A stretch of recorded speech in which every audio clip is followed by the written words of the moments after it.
अस्सलाम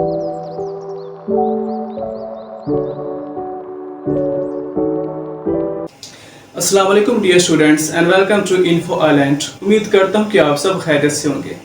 paper point of view के हवाले से आज का लेक्चर बहुत ही ज़्यादा इंपॉर्टेंट होने जा रहा है, क्योंकि आज के लेक्चर के अंदर हम आपसे ऐसी चीज़ें डिस्कस करेंगे जो अक्सर स्टूडेंट्स अपने फाइनल एग्जाम्स में कमिट करते हैं, जिनसे उनकी बहुत ही ज़्यादा मार्क्स की डिडक्शन की जाती है।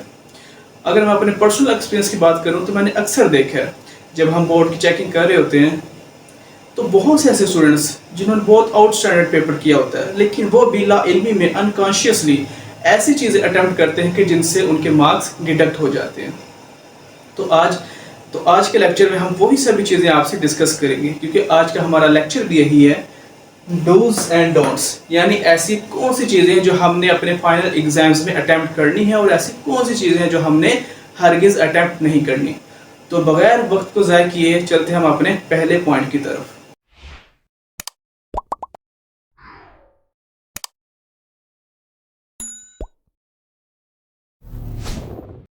तो आज के लेक्चर का हमारा पहला पॉइंट है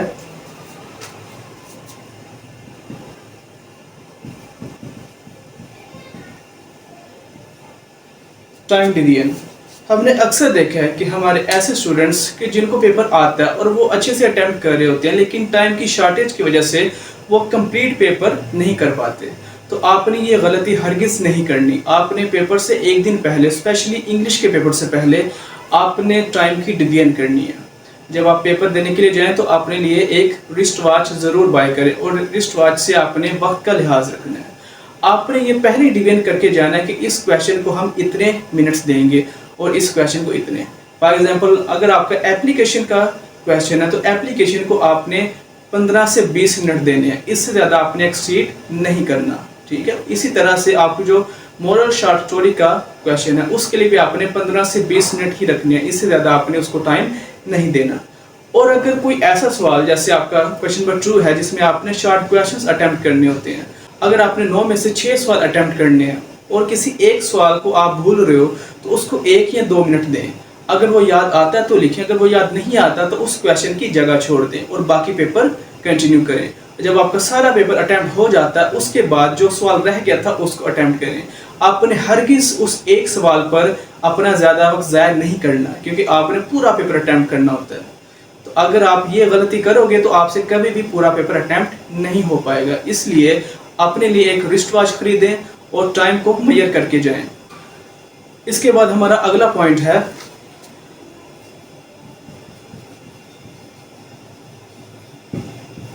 हेडिंग्स।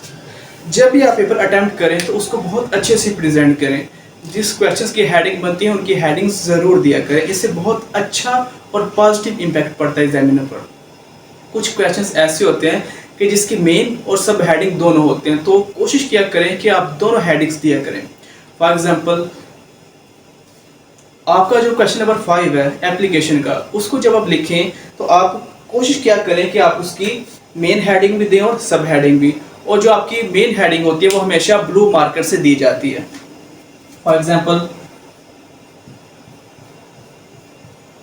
क्वेश्चन नंबर 5 ये आपकी मेन हेडिंग है। जो आप क्वेश्चन की हेडिंग देते हो ये आपकी मेन हेडिंग है। इसके बाद आपकी सब हेडिंग होती है और जो सब हेडिंग होती है वो ब्लैक मार्कर से लिखी जाती है। बाकी ये कंपलसरी नहीं है, आप चाहें तो दोनों हेडिंग्स ब्लू से ही लिख सकते हो, लेकिन कोशिश करें कि जो आपकी मेन हेडिंग है वो ब्लू से लिखें और जो आपकी सब हेडिंग है वो ब्लैक से करें। इसके बाद आपने इसकी सब हेडिंग देनी है जो कि है एप्लीकेशन राइटिंग।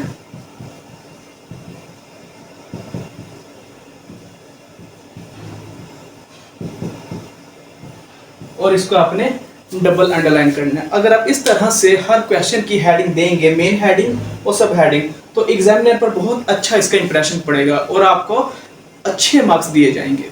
इसके अलावा जब आप शॉर्ट क्वेश्चन अटैम्प्ट करते हैं तो शॉर्ट क्वेश्चंस में भी हेडिंग ज़रूर दिया करें, लेकिन इसमें एक बात का ख्याल रखना है कि अगर आपको प्रॉपर हेडिंग्स नहीं आती तो हरगिज़ ये रिस्क मत लें। क्यों? क्योंकि हमने अक्सर देखा है कि स्टूडेंट्स जब शॉर्ट क्वेश्चन अटैम्प्ट करते हैं तो उनको शॉर्ट क्वेश्चन बहुत अच्छे से आता है, वो अच्छी तरह से लिखते हैं, कोई उसमें ग्रामेटिकल या कोई टेंस की मिस्टेक नहीं करते, लेकिन अपनी रॉन्ग हेडिंग की वजह से वो अपना जो इम्प्रेशन है वो नेगेटिव कर लेते हैं और जब एग्जामिनर उनके शॉर्ट क्वेश्चन चेक करता है तो गलत हेडिंग की वजह से उनके मार्क्स डिडक्ट कर दिए जाते हैं। तो कोशिश करें कि अगर आपको सही से हेडिंग्स नहीं आती तो हेडिंग्स मत लिखें, और अगर आप श्योर हैं कि आपको हेडिंग बिल्कुल अच्छी आती है तो फिर आप वो लाजमी दें। हम इसकी एग्जांपल लेते हैं। आपका लेसन नंबर 3 है डार्क डेवर एंड गोल्डन आइट। अब उस लेसन के अंदर अक्सर स्टूडेंट्स हम देखते हैं कि एक क्वेश्चन की हेडिंग देते हैं, वो लिखते हैं हैरीज एडवाइस।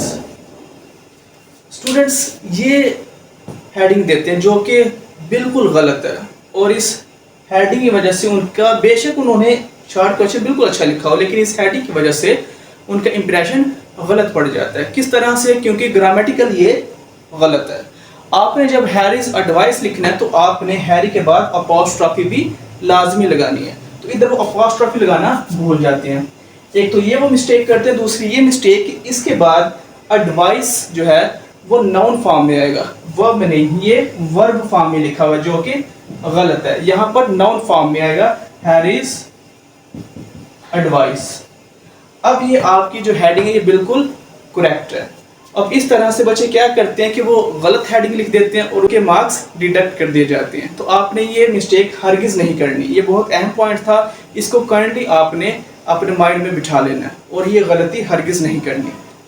इसके बाद आज की वीडियो का जो अगला पॉइंट है वो बहुत ही ज़्यादा इंपॉर्टेंट है, जो अक्सर स्टूडेंट्स गलत करते हैं। वो पॉइंट है स्कैटर्ड क्वेश्चंस। अब ये पॉइंट है जो आपने बिल्कुल भी नहीं करना। आपने कभी भी क्वेश्चंस को स्कैटर्ड फॉर्म में नहीं लिखना, आपने हमेशा सीक्वेंस को फॉलो करना है।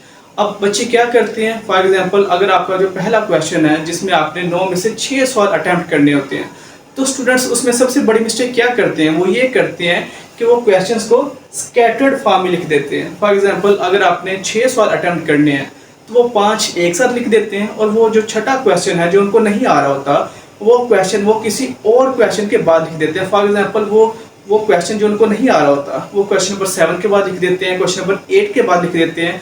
जब वो पेपर अटेम्प्ट कर चुके हो तो आखिरी पेज पर वो लिख देते हैं, जो कि बहुत ही ज़्यादा नेगेटिव इम्पैक्ट डालता है। और आपने हरगिज़ ये चीज़ नहीं करनी, आपने हमेशा सीक्वेंस को फॉलो करना है।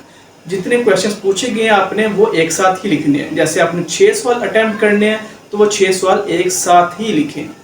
हाँ, अगर आपको कोई क्वेश्चन भूल रहा है तो उसकी जगह छोड़ दें, जब पेपर ख़त्म हो जाए तो फिर आप उसको दोबारा से कर सकते हैं। और स्टूडेंट्स सबसे ज़्यादा मिस्टेक करते हैं क्वेश्चन नंबर 7 में। अगर हम इंग्लिश पार्ट 1 की बात करें तो आपका जो क्वेश्चन नंबर 7 है उसमें आपने 3 पार्ट्स अटैम्प्ट करने होते हैं, पार्ट ए, पार्ट बी और पार्ट सी। तो बच्चे क्या करते हैं, बच्चे उसके जो 3 पार्ट्स हैं दोनों पार्ट्स को स्कैटर्ड फॉर्म में लिखते हैं। फॉर एग्जाम्पल पार्ट ए और पार्ट बी को तो एक साथ लिख देते हैं, लेकिन जो सी पार्ट होता है उसका वो क्वेश्चन नंबर 8 के बाद करते हैं, जो कि गलत है। आपने तीनों पार्ट्स को एक साथ ही अटेम्प्ट करना होता है। हाँ, आप ऐसा कर सकते हो कि अगर आपको पार्ट सी पहले आता है तो पहले सी वाला लिख लें, फिर ए वाला लिख लें, फिर बी वाला लिख लें, इस तरह आप कर सकते हो। लेकिन उनको एक क्वेश्चन के साथ ही आपने अटेम्प्ट करना है कंप्लीट। तो ये आपने स्कैटर्ड क्वेश्चंस हरगिज़ नहीं लिखने। अब इसके बाद जो अगला पॉइंट है वो भी बहुत ज़्यादा इम्पोर्टेंट है। आपने पेपर के अंदर हमेशा ब्लू बॉल पॉइंट यूज़ करनी है। आपने इंक पेन हरगिज़ यूज़ नहीं करना।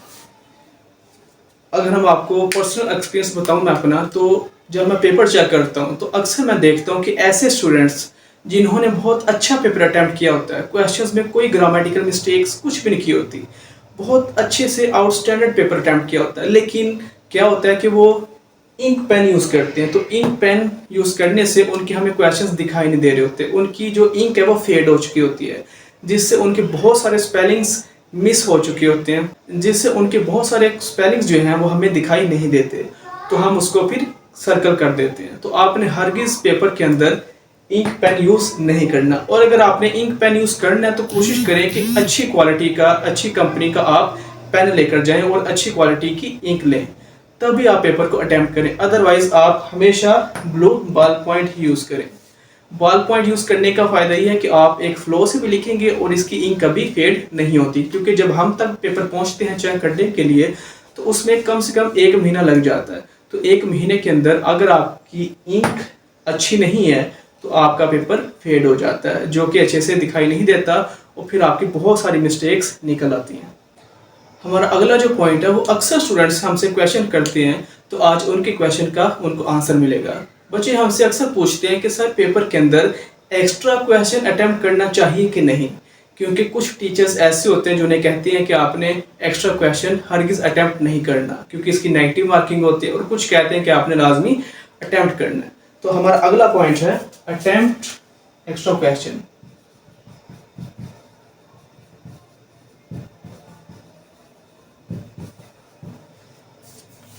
अगर हम आपको अपने एक्सपीरियंस की बात बताएं, जब हम पेपर बोर्ड चेकिंग कर रहे थे तो हमें इंस्ट्रक्ट किया गया था कि अगर कोई स्टूडेंट एक्स्ट्रा क्वेश्चन अटेम्प्ट करता है तो उसको फेवर दी जाएगी।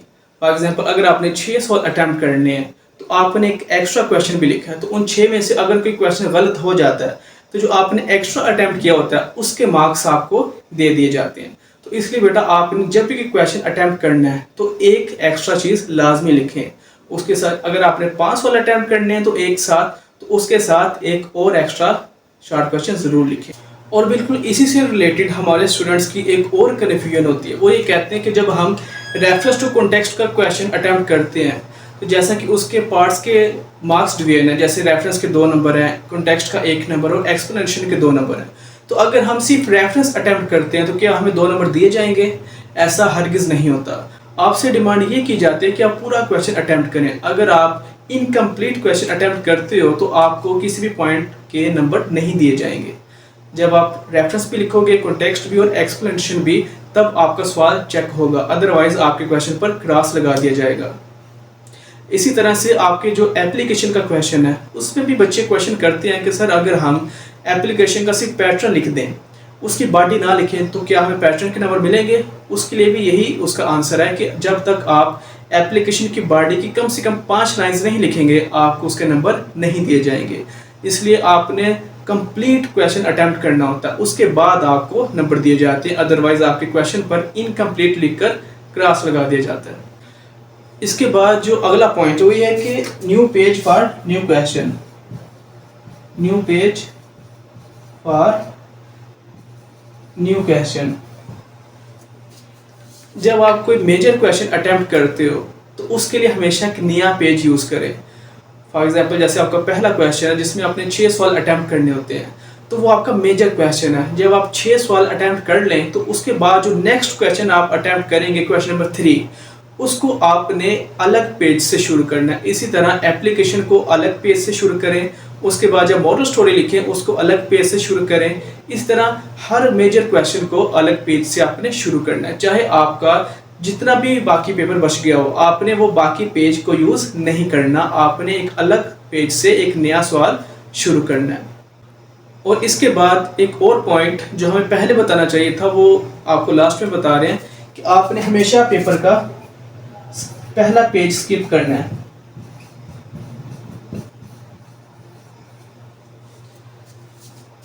जब आपको बोर्ड की तरफ से आंसर शीट दी जाती है तो आपको पहला जो उसका पेज है वो हमेशा स्किप करना चाहिए। क्यों? क्योंकि आपका जो पहला पेज होता है उसका हाफ पोर्शन जो होता है जिसमें आपकी पर्सनल डिटेल होती है वो कट कर लिया जाता है। तो इसलिए हमेशा कोशिश करें कि जब आप क्वेश्चन लिखें तो पहला पेज स्किप करके लिखें, क्योंकि जब हम चेक कर रहे थे तो अक्सर बच्चे जो थे उनका आधा क्वेश्चन जो था वो कट कर दिया गया था। इसलिए जब भी आप लिखें तो एक पेज छोड़कर लिखें ताकि आपका कोई भी सवाल मिस ना हो। तो ये वो सारी चीज़ें थी, ये वो सारे पॉइंट्स थे जो आपने पेपर में अटेम्प्ट करने हैं और नहीं करने। ठीक, हमारी नेक्स्ट वीडियो में हम आपको बताएंगे कि पेपर को प्रेजेंट कैसे करना है, पेपर की प्रेजेंटेशन कैसे दी जाती है। अगर इस वीडियो के रिलेटेड आपके माइंड में कोई क्वेश्चन हो, जो हमसे चीज़ मिस हो गई है, आपका कोई क्वेश्चन हो तो वो हमें कमेंट्स बॉक्स में ज़रूर पूछें, हम आपके हर क्वेश्चन का आपको आंसर देंगे। हमारी नेक्स्ट वीडियो के लिए हमारे साथ जुड़े रहें। अस्सलाम।